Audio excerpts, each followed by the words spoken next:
There are musicians that mark the history of an instrument, irrevocably etching their own name onto it. For the piano, those names are Chopin and Liszt. There is only one name branded on the violin, and that is Niccolò Paganini. Per il violino il nome è uno solo, è Niccolò Paganini. Niccolò Paganini was born in 1782, which, from an artistic and musical point of view, means that he was born just before the start of the Romantic period. Romanticism was a literary phenomenon that came just after the Enlightenment in the first modern encyclopedias.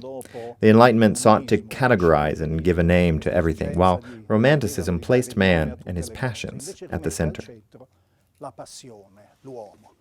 It began with the Sturm und Drang in Germany, and the prophets of this movement were Schiller and Goethe.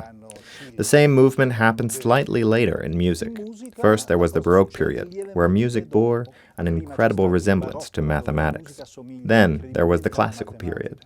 Then the arrival of Ludwig van Beethoven. From there, the Romantic period began with all its passions and its adoration for nature. Now, the symphonies were no longer just called by number. Now, they also had names, almost like a suggestion of what the listener ought to feel, i.e., the pastoral, the heroic. Paganini arrived exactly at this moment. He was born in 1782 in Genoa, on Via della Gatta More, a street that doesn't exist anymore. He wasn't born into a musical family. His father was a packer. Before the existence of shipping containers, packers worked in the ports packaging merchandise for shipping. His mother was a housewife. No one at home really cared about music. Paganini's father strummed a bit of mandolin, but one of their neighbors, lucky for us, played the violin. And Paganini began to develop a passion for the violin, and it was discovered that he was, rather than a child prodigy, a little genius. He had a natural music talent, and so he was brought to some local teachers. Just days after the first lessons, these teachers realized that they had nothing they could teach him. Paganini was too advanced for them. He was instead accepted to become a pupil of Ferdinando Paer, a musical master living in Parma. Paer was a great violinist, and thus he was capable of teaching Paganini the rudiments of violin and composition. Paganini's childhood would leave quite a mark on him, especially as he was often sick, and antibiotics did not exist at that time. At one point, he fell ill from encephalitis and was nearly buried alive. His sister did, in fact, die of encephalitis, a complication from measles.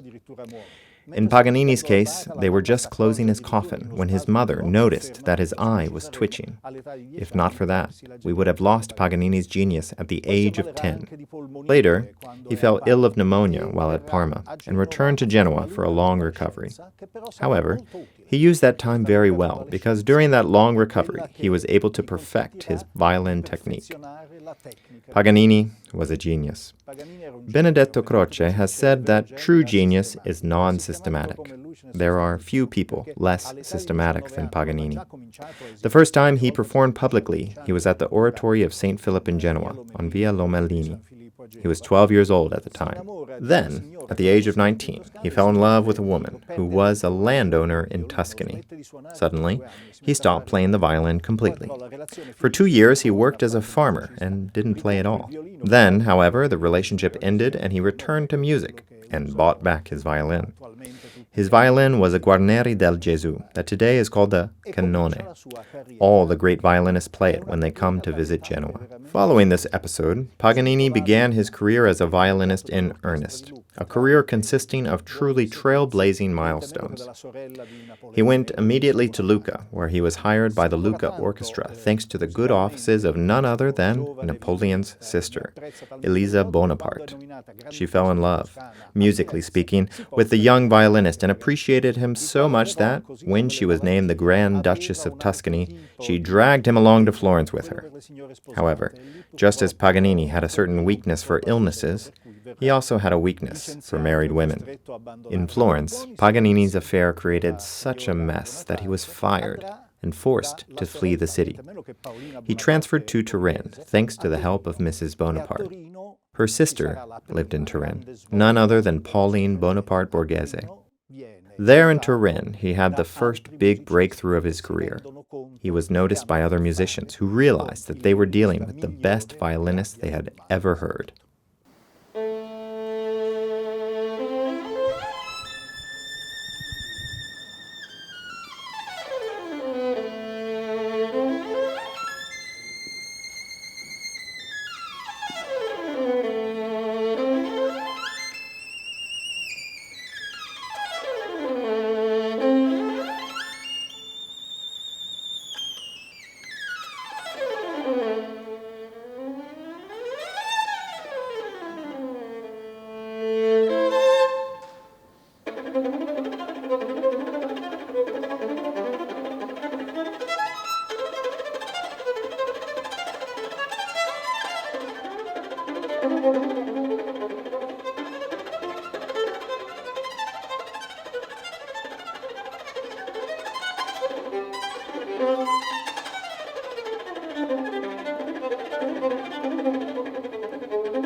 Questo era il capriccio numero 17, giusto? Però non possiamo farci mancare il marchio di fabbrica di Niccolò Paganini, che è il capriccio numero 24, immagino.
After Turin, he came to Milan, where he had a concert at the Dal Verme Theatre.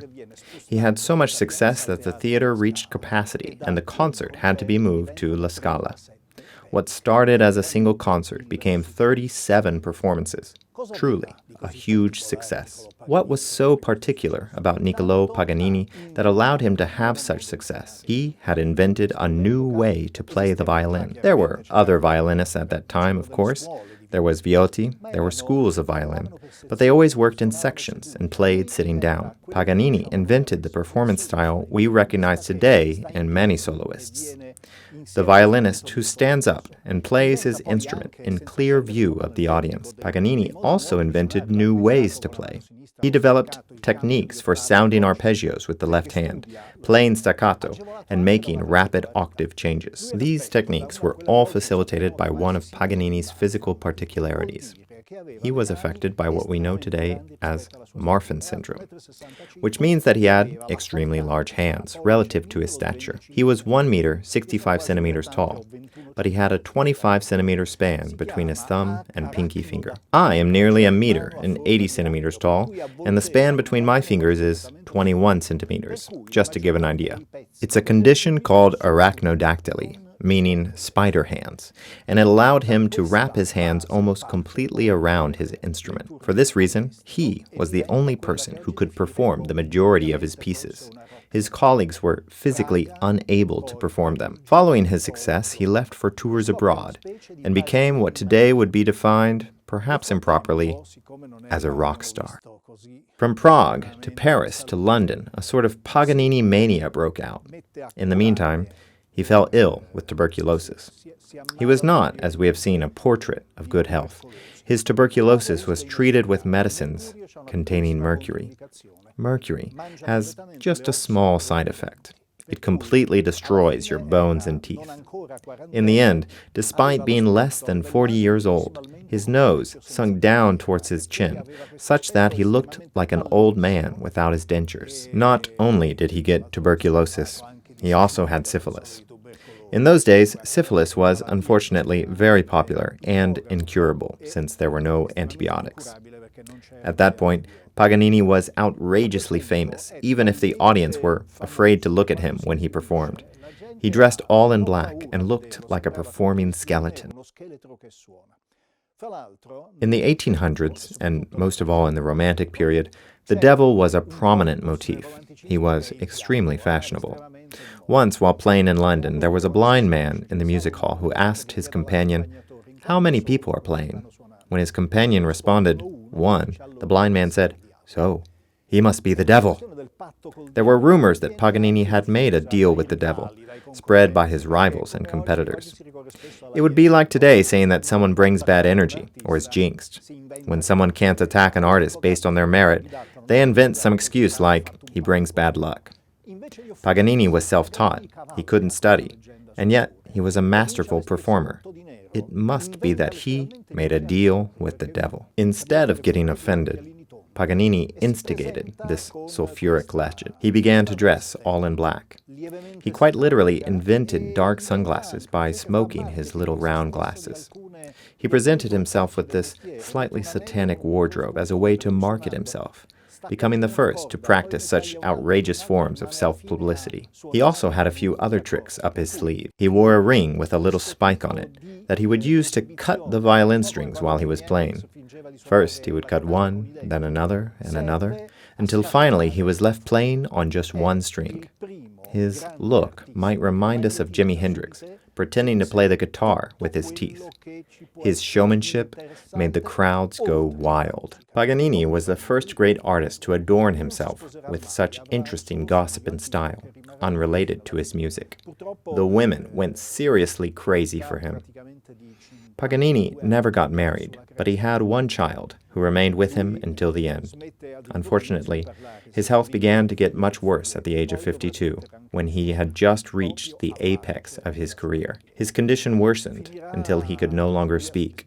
He had to write little notes to his son when he needed to express himself, and eventually he had to stop playing altogether. He earned a lot of money in his career, and he spent nearly all of it, despite being from Genoa. He died in his sleep in the city of Nice, hosted by a friend. His sulfuric fame did create further problems for him after his death, because he was refused a proper burial on hallowed ground. At that point, his son didn't know what to do or how to raise the money required to bury him. He decided to have his father embalmed, even going so far as having his body displayed in some public fairs. It was a very artistic conclusion for his life, even diabolic, if you like. In the end, Paganini was finally buried in the Villetta cemetery of Parma. The city of Genoa was always a bit of a stepmother to Paganini, but he kept her close to his heart. He left her the most precious object a musician can leave behind, that is, his instrument, the so-called cannone, on the condition that it should be played every now and then. And it is still played, even today. For example, every winner of the Premio Paganini competition plays this very instrument. His genius was with us until the early 1800s, and his name was Niccolò Paganini.